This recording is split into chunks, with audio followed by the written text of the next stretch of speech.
Extract 11. Violet Frankenstein. Date 1800s. It has been a sad farewell, but Joan and I have just returned to my world, and we are finally making our way back to my beloved Percy. My heart beats fast with anticipation of finally being back with him, but I get ahead of myself in my eagerness to see him. 4 days after we left the town aflame, it was time to cross over to a world Joan had chosen for Aldous and the babies. Above an empty sea and slightly cloudy sky, Joan engaged the mechanisms that powered the ability to cross over, and as before, the deep blue lightning pulsed until a blur. Aldous held the babies tightly as he sat at the table, and I sat strapped in by some rope.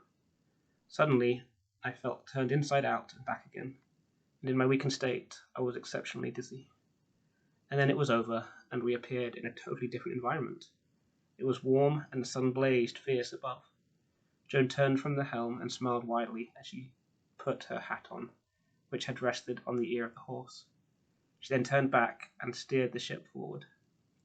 As she did, I unstrapped myself and stood looking out. The sea was gone and replaced with thick green jungle foliage. Aldous looked out too in silence. He simply cradled the babies whilst Joan found what she was looking for. Ahead of us was a large opening in the jungle. The clearing was empty except for the bright green grass that carpeted the ground. Joan landed and we surveyed our surroundings. There were jungle trees in every direction, but the denseness varied, and there was enough space to journey into the forest. Here you will be able to start a new life, Aldous, Joan said, breaking the silence and smiling. There are many places you can explore or settle, many people you can get to know. People? Aldous asked, with confusion and a guarded expression. Yes, Joan beamed. Others who, like you, do not care for their outward appearance, but truly love what it means to be beautiful on the inside. If I'm right, and I think I am, she tapped next to her white eye, we shall be receiving some of the company very soon. Let's get to the grounds so we can meet them on equal terms. They know it's me who has come.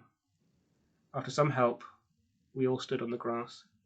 Once we were comfortable, Joan sat down and threw off her leather boots. She then stood up quickly and flexed her toes with her eyes closed, a look of pure delight on her face. I chuckled to myself and loved to see her ability to be so free and not worry about what others may think. My heart yearns to be like her in this way. And watching her, I realized that this was the whole point in our fight for equality. It was the desire to be free from prejudice and our outwardly appearance, and to be judged for being true to the beauty within. After a few moments, Joan opened her eyes and walked to Aldous, taking young Percy in her arms and walking towards the edge of the jungle. Aldous held young Violet, and I followed a few paces behind.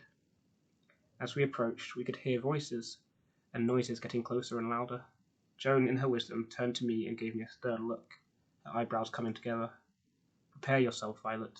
Remember your desire for equality and understanding. I understand, I replied softly, a small spark of indignation flaring into life at her presumption of me and my reaction. I am trying to change. She gave me an approving nod, just as dozens of people emerged from the shadows of the trees. Several of them ran towards Joan with excited shouts and joyous laughter. When they came to her, they slowed at the sight of the baby. Their wonder and delight grew when Joan showed them little Percy, and pointing to me, Aldous, and little Violet, she told them our names. As this happened, I took a few moments to survey those who had come to meet us. I confess it was hard not to gape at what I saw. They were of every age, size, colour, and creed you could imagine. There were people old in years who acted like children, and people who looked like children but acted old. Some men wore the clothes of women, and vice versa, and 2 women held hands and gazed at each other, the way I gazed at Percy. There were a few people missing limbs like me, and a couple who had more limbs than normal. Yet what is normal? What a cruel and segregating word that is. I saw much more than I have given here, but I feel I will err if I focus too much on the looks. I am so ashamed of the seemingly inbuilt prejudice that tries to take hold when I see any person who is different from me. I had to fight this monstrous behavior, and did so by reminding myself we are all human beings, deserving of love and kindness.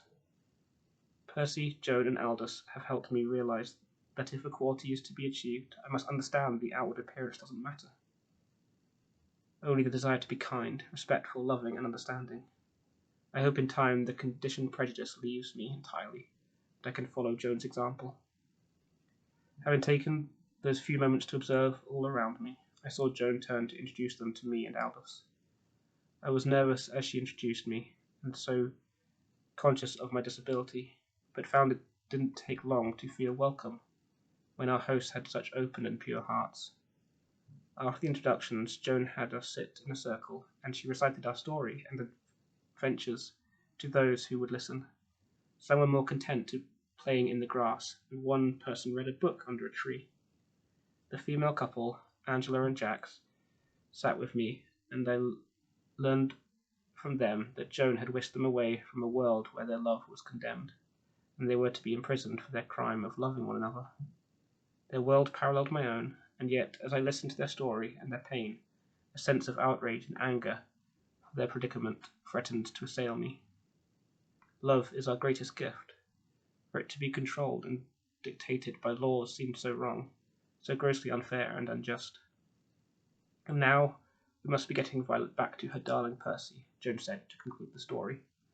I had been in conversation with Angela, comparing the reign of King Victor from my world and hers. It seemed that her England, the monarchy, was vastly different.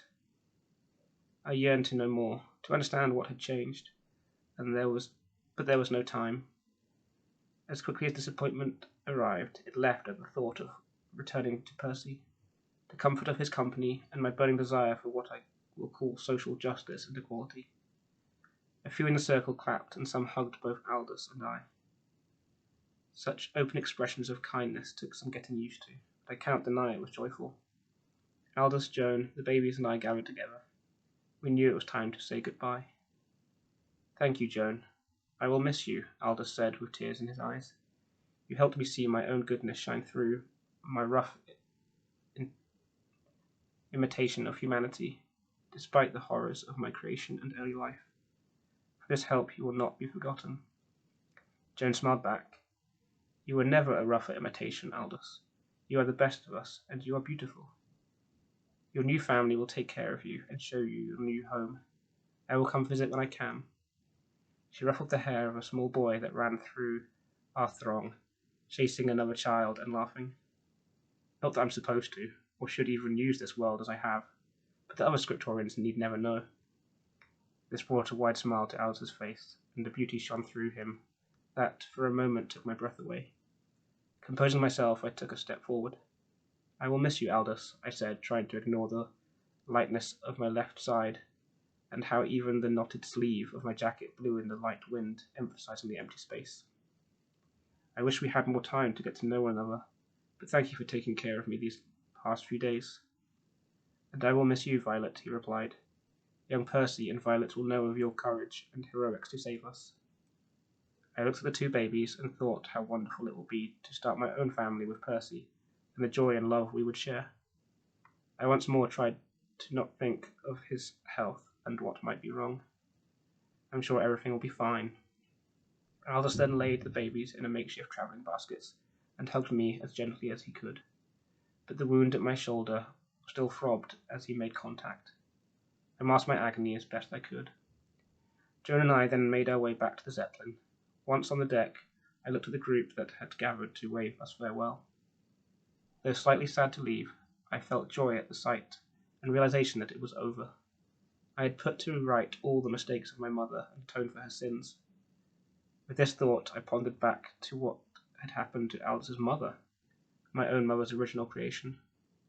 I had asked Aldous about this during my recovery, and after his initial hesitation and struggle with this topic, he finally said his brothers and father had risen up against her after what she had done to them. I saw the disgust and pain in his face. I didn't need to inquire any more.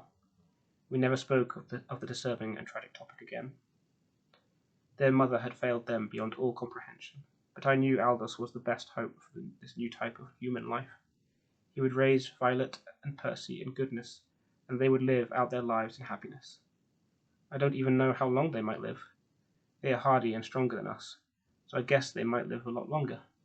perhaps even forever. Who knows? Now that Aldous and the babies were safely on their new home, Joan returned to the helm, and we waved a quick goodbye, which I felt keenly for the fact I only had one arm. I smiled at Aldous and his new family as he did the same. Joan, meanwhile, guided the ship higher into the air and away from the clearing. She then initiated the crossover, and with one last wave to the fading image of Aldous and the babies, I went to the table and strapped myself in. The blue lightning came and pulsed as always, and trying my best to ignore the horrid feeling, I closed my eyes and waited until it was over. When I opened my eyes, we were back in the open skies above the ocean, and the wind blew coolly, and waves shot below us. And now it is done, and I have spent the afternoon writing this as we sail ever closer to England and my husband.